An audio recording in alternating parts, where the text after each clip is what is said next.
The term life coach can evoke reactions ranging from curiosity and excitement to skepticism and eye rolling. And I get it, there are a lot of misleading images of life coaching as an industry and life coaches as people. So in this video, I will attempt to clarify 5 of the most common myths about life coaching.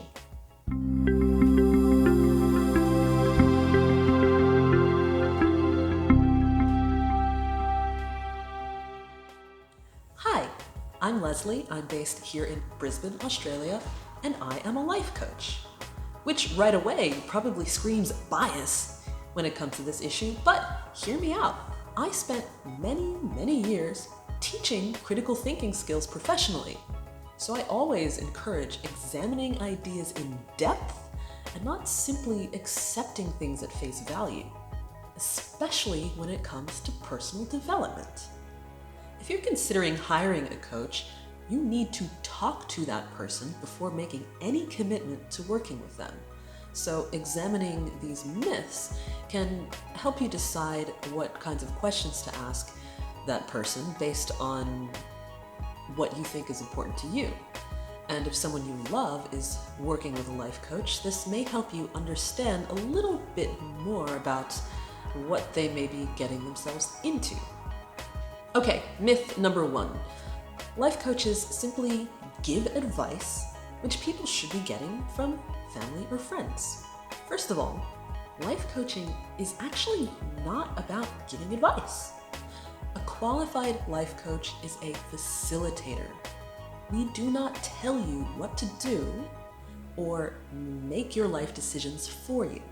And if you find yourself confronted by this type of person, someone who just feeds you answers or tries to be your guru, well, that's a huge warning sign that they're probably not a good person to work with.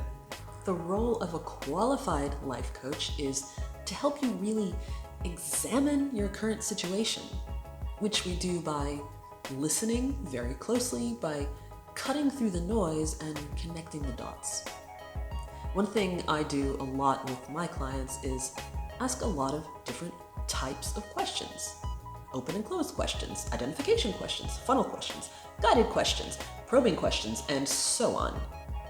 And each type of question has a very specific purpose, so I choose them very carefully. So why turn to a coach instead of friends and family? 2 words: efficiency and neutrality. A lot of the time, your friend or family member may be too close to you to give you guidance or feedback without bringing a lot of their own baggage into the conversation because they have that history with you. But that topic is worth a whole video on its own. Myth number 2. Life coaches are scam artists who prey on vulnerable people. Now, this one is a little heartbreaking actually, because I understand where people are coming from with this idea. Unfortunately, because life coaching is an unregulated industry in most, if not all, countries, it does attract some charlatans or some people who are just in it for money. But on the other side, there are so many amazing coaches doing great work and really helping people change their lives for the better. But these coaches aren't the ones being featured in tell-all news exposés.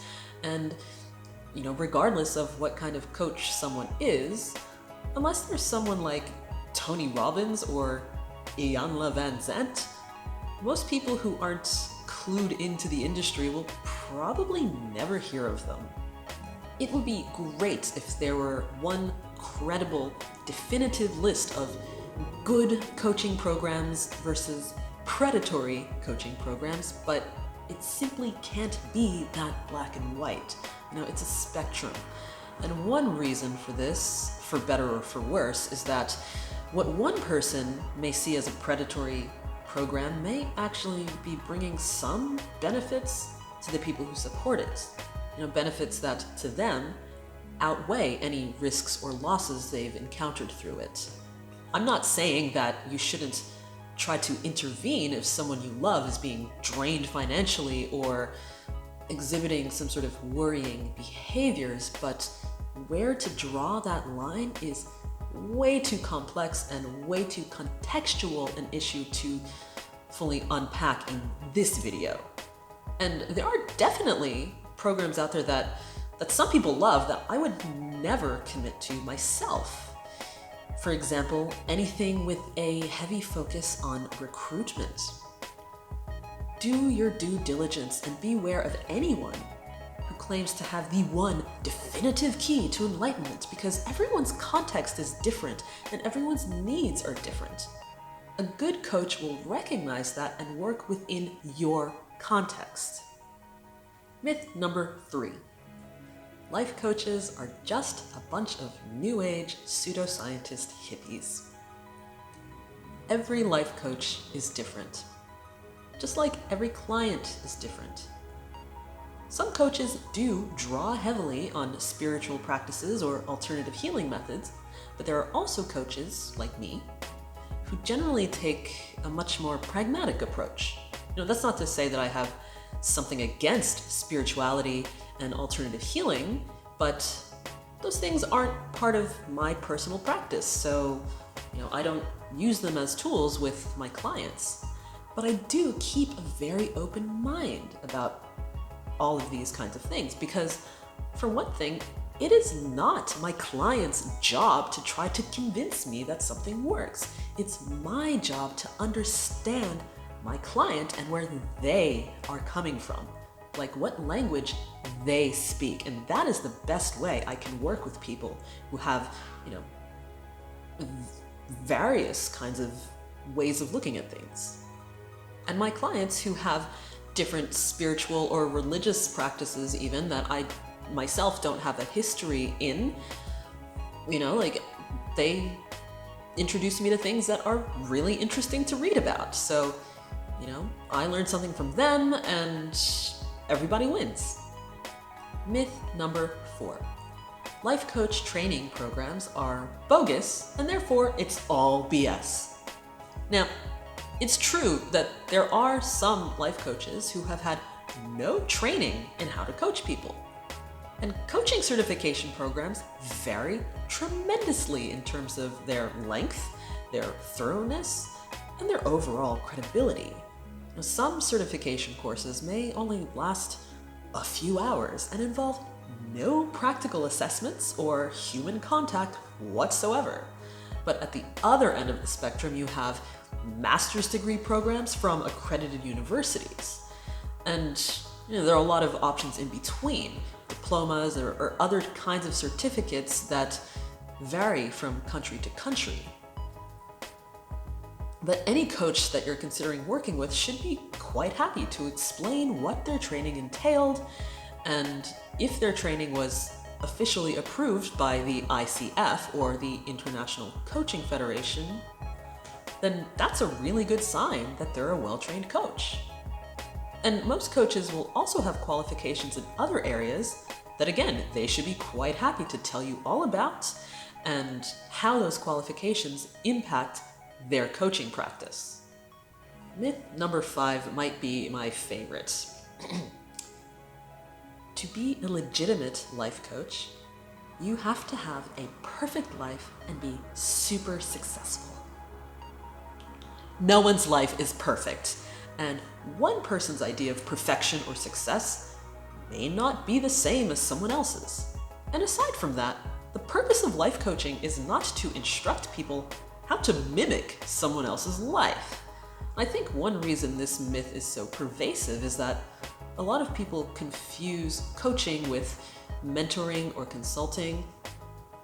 And there is some overlap there, but these professions do not have the same purpose. And that's not to say that mentoring and consulting are about perfection either. And there are a lot of coaches who project a persona of perfection and success, massive financial success in particular, especially on social media. But I believe that the clients who stand to benefit the most from coaching overall are the ones who recognize that a lot of that is just marketing. And no one should be striving for perfection anyway, when qualities like resilience and confidence are what really help to drive people toward living a more fulfilling life. So in conclusion, a lot of myths about coaching exist because there's still a lack of understanding about what life coaching in particular really is. And there are a lot of different subcategories of life coaching that I haven't even touched on here. So if this video has left you with any unanswered questions, feel free to send me a message or drop me a comment. And if you're really keen for some clarity around all this, go to my website, leslievcoaching.com, and book a free consultation with me. All right, I'm going to go home to my perfect house and perfect husband and perfect daughter and maybe have a glass of wine and go to sleep. Because it's exhausting being perfect. I'll see you next time.